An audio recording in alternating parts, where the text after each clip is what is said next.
Thank you for the opportunity to speak today about our company, BPH Energy Limited.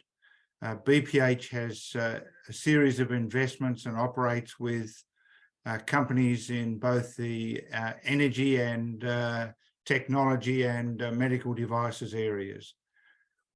Advent, in which BPH has a 36% interest, has investment areas in the offshore Sydney Basin, in a joint venture with OMV in the Taranaki Basin offshore New Zealand, and in the RL1 permit to the far north of Australia in the Northern Territory area.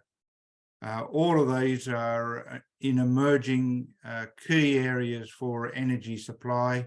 I'll explain more shortly. We also have investments in clean hydrogen technologies and cortical dynamics. In clean hydrogen technologies, we have a 10% interest currently, and we have the capacity to go to a 20% interest in that company. In cortical dynamics, we're the largest shareholder with a 16% interest. I'm going to speak more on those as we go through this presentation. I'll move next into Advent Energy's investments, and its key investment, in fact, is in the PEP11 permit. That is, Advent has an 85% interest, and that is offshore Newcastle, with the primary drilling target about 30 kilometres south and east of Newcastle, and about 25 or 26 kilometres offshore. The PEP11 permit is a gas project, and it has it covers around 4,600 square kilometres. Newcastle gives us access to an extensive gas infrastructure and pipeline network, and there are 2 gas-fired power stations being built in New South Wales as a baseload power backup into renewable energy. The area itself has a prospective resource of around 5.7 TCF in structural targets. We have a current application to NOPTA to enable drilling as the next step, and a federal court application is pending on that. CCS is a key component of that, and the next slide that I'm going to show you will demonstrate more on that element. If you look at this slide, it shows you petroleum permits across Australia. If you look at New South Wales, there are only 2 residual permits in New South Wales, those surrounding the area of the Santos Pilliga project in the north of the state, which is a coal seam gas project, and the offshore PEP11 permit.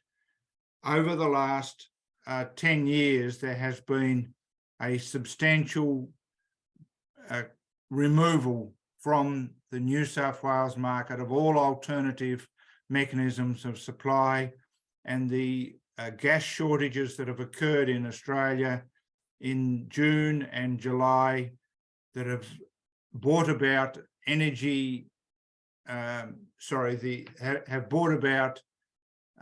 intervention by the energy market operator into the power and gas markets in Australia in June and July are key components to understand why this is so important. So important that at a conference last week, the South Australian Energy Minister or Resources Minister said that he would, or his government, would no longer supply gas from South Australia into New South Wales next year if there was a gas crisis in New South Wales.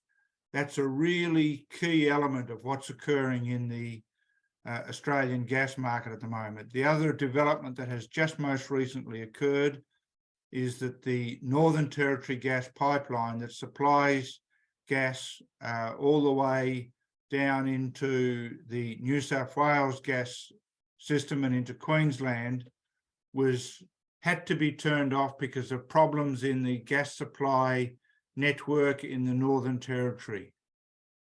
When you look at that and the fact that New South Wales requires an extra 70 petajoules of gas a year, and the former federal government and the New South Wales government put $2 billion into an agreement to bring on 70 petajoules a year of extra gas supply into New South Wales, you really understand just how key the PEP 11 permit may be into solving that gas supply network.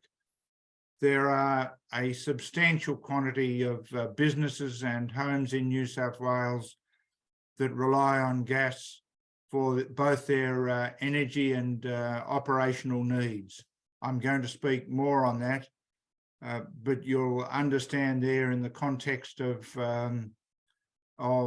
New South Wales just exactly how important PEP 11 potentially is in that process. Now I'll move to New Zealand briefly. We're in a joint venture there with OMV. We're currently pending government approvals to proceed with that joint venture. OMV supplies over 50% of gas into the New Zealand marketplace, and New Zealand has less than 5 years, or perhaps certainly less than 10 years of gas for its baseload power backup system, in less than 10 years of baseload power gas supply remaining in all of its fields across New Zealand.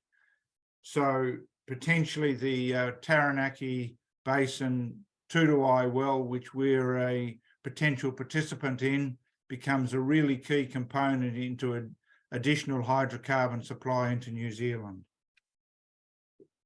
I've covered most of the items that I spoke about just now. New South Wales, 300,000 jobs rely on gas supply, 1.3 million households and 33,000 businesses. 85% of the manufacturing of the state's industrial gas load adds 33 billion in industrial value. Without addressing New South Wales' looming gas shortfall, these can be at risk. This prediction has become a reality in the current energy crisis, and that's a really key element. Now, in addition to that, of course, the offshore PEP 11 permit has the potential for carbon capture and storage, or rather the storage component of that. And so that element is key. I'll move now through from the next slide into clean hydrogen.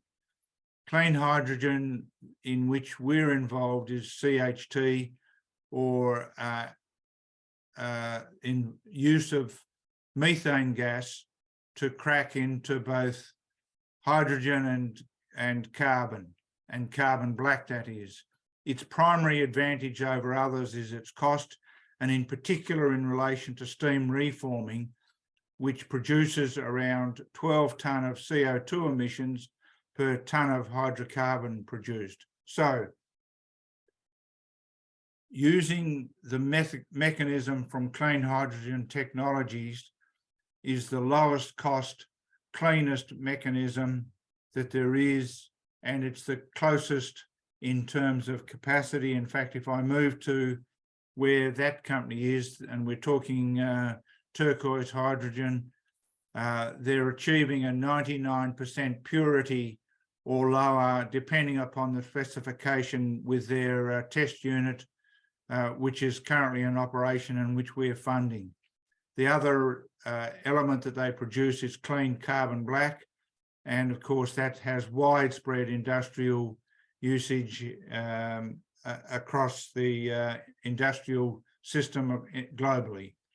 Now I'll move to cortical dynamics, and I'll just touch briefly on that. Cortical is a brain monitoring system that works during anaesthesia.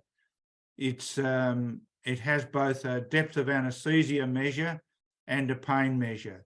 The current mechanism, which is registered for CE and TGA and also in Korea, is the depth of anaesthesia, and we're moving to develop and have registered the pain component. We're in a joint venture, or rather Cortical's in a joint venture with, or rather in a commercial arrangement with Phillips, with a plug and play agreement in place for the Barm Dam, and that's feeding into their display screen, which operates across 50% of all of global operating theatres.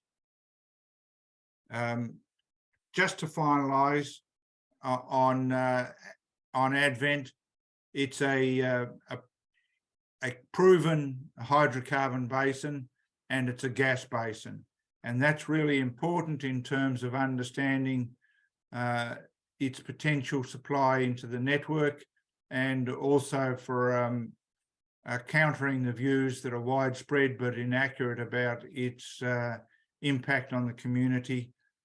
Much more so that there is in fact substantial gas in the offshore area, so much so that there has been huge pockmarks on the outer shelf of the New South Wales Sydney Basin area.